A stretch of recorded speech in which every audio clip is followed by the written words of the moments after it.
الحمد لله كفى والصلاة والسلام على سيد الرسل وخاتم الأنبياء سيدنا محمد المصطفى وأحمد المجتبى وعلى آله وصحبه ومن بهديه مقتدى. أعوذ بالله من الشيطان الرجيم. بسم الله الرحمن الرحيم. والعصر إن الإنسان لفي خسر إلا الذين آمنوا وعملوا الصالحات وتواصوا بالحق وتواصوا بالصبر. سبحانك لا علم لنا إلا ما علمتنا إنك أنت العليم الحكيم. رب اشرح لي صدري ويسر لي أمري واحلل عقدة من لساني يفقهوا قولي واجعل لي وزيرا من أهلي رب زدني علما وارزقني فهما. ثم أما بعد. گرامی قدر حاضرین، عزیز دوستوں اور بھائیوں اور بہنوں، سورہ عصر سے متعلق چند باتیں ہم نے عرض کی تھی اور ایک کلی حقیقت سامنے آ گئی تھی کہ پوری کی پوری انسانیت خسارے میں ہے. یعنی ایسا لگ رہا ہے کہ امیر ہو، غریب ہو، بادشاہ ہو، زمیندار ہو، فیوڈل لارڈ ہو، جو بھی ہو، جیسا بھی ہو، وہ خسارے میں ہے. اگر خسارے میں نہیں ہے تو وہ آدمی جس میں یہ چار صفات ہیں. الا الذین آمنوا، خسارہ سے رہ گئے ہیں وہ لوگ جن میں یہ صفات ہوں. اور پہلی صفت ہے ایمان. اور ایمان کیا ہے؟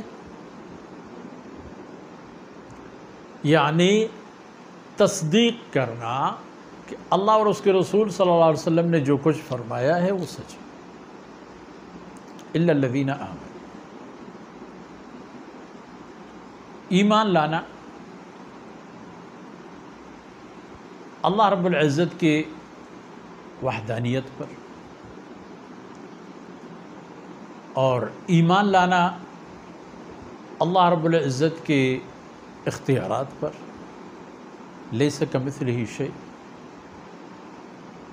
اور ایمان لانا ہے اس بات پر بھی کہ اللہ رب العزت نے جو کچھ نازل فرمایا ہے خیر اسی میں ہے. اور یہ بھی ایمان کہ اللہ رب العزت نے میری تقدیر تحریر فرما دی ہے، جو کچھ اللہ کی مرضی وہی کچھ ہوگا، چاہے میں مانوں یا نہ مانوں،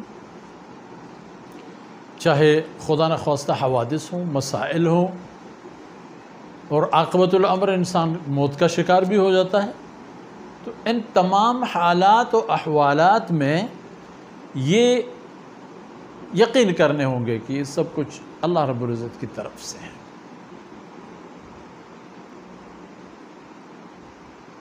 یہ قرآن اللہ نے نازل فرما دی اور اس کی سب باتیں بھی اللہ رب العزت کی فرمودات ہیں. الا الذین آمنوا، خسارہ سے محفوظ ہوں گے، دائمی نقصان سے محفوظ رہیں گے وہ لوگ جو اللہ کی باتوں پر، فرمودات پر اور رسول اللہ صلی اللہ علیہ وسلم کی لائی ہوئی فرمودات پر وہ یقین کرتا ہے. یہ نہیں دیکھتا کہ والد محترم کیا کہہ رہا ہے، چاچا کیا کہیں گے، ماموں کیا کہیں گے، رشتہ دار عزیز و اقارب کیا کہیں گے. یہ نہیں دیکھتا، اللہ کا حکم دیکھتا ہے.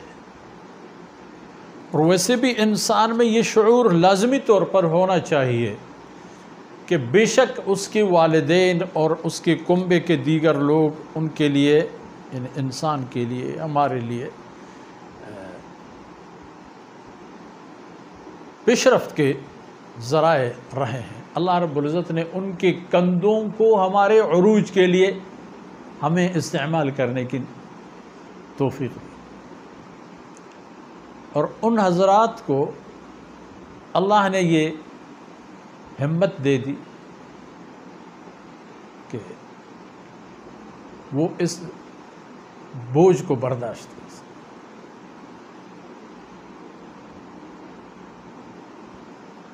تو ایمان، یقین کہ اللہ رب العزت نے جو فرمایا خیر اس میں، یہی لوگ خسارہ اور نقصان سے محفوظ رہیں گے، اور ایمان کے ساتھ۔ دراصل ایمانیات یعنی یقین کرنا۔ اب یقین کس چیز پر؟ ان احکامات اور فرمودات پر جو اللہ رب العزت کی طرف سے آ گئے، جیسا اب میں نے عرض کیا، اللہ کی وحدانیت، اور اس کے بعد حقوق کی بات آئی، والدین، اولاد، عزیز، اقارب وغیرہ۔ اس کے علاوہ حقوق و معاملات، اس میں بھی اللہ رب العزت نے رہنمائی فرمائی۔ اس کے بعد حلال و حرام کا معاملہ، حلال و حرام کی بات، اس میں بھی اللہ رب العزت کی رہنمائی اور قیادت موجود۔ ایمان ہو گئی۔ پھر یہ ایمان، جیسا میں نے عرض کیا کہ دراصل ان عوامل کی کو یقین کرنے کے لیے ہے۔ اب وہ عوامل کیا ہیں؟ وہ عوامل اللہ رب العزت کے امر اور نہی ہیں، یا عربی اصطلاح میں عرض کر دیں آپ کی خدمت میں، وہ اوامر اور نواہی ہیں، یعنی بہت ساری باتیں اور بہت سارے ایسے کام جن کی انجام دہی کے لیے اللہ رب العزت کا حکم موجود ہے۔ اب وحدانیت الہی دراصل وہ تو بنیاد ہے، وہ بنیاد۔ وحدانیت الہی کے بعد اعمال صالحہ میں سب سے پہلے نمبر پر ہوتا ہے نماز۔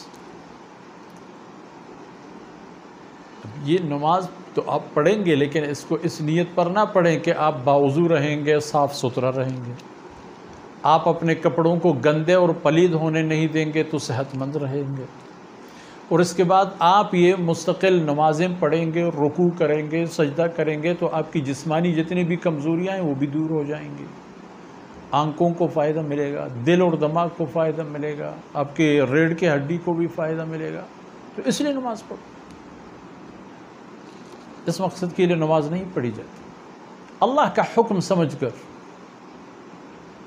نماز کو اللہ کا حکم سمجھ کر ادا کرو، روزہ کو اللہ کا حکم سمجھ کر رکھ لو، اور دیگر خیر کے کام کو اللہ کا حکم اور رسول اللہ صلی اللہ علیہ وسلم کی اتباع اور رفاقت سمجھ کر لو گے تو بات بنے گی۔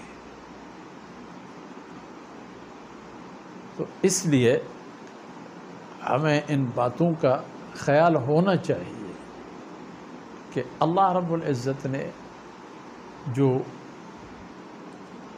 آخری اور دائمی سعادت کی جب جگہ نشاندہی فرما دی، اور سعادت کے کام اور معاملات اللہ رب العزت نے ظاہر فرما دیے، تو ہمیں بھی ان پر نظر جمانا ہوگا، ان پر ہمیں اپنے حواس قابو کر کے اپنے آپ کو ان پر لگانا ہوگا،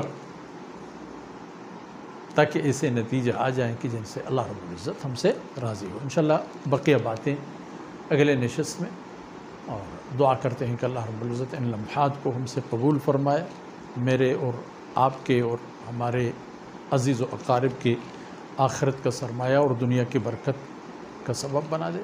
وصلی اللہ علی نبینا محمد وعلی آلہ وصحبہ اجمعین۔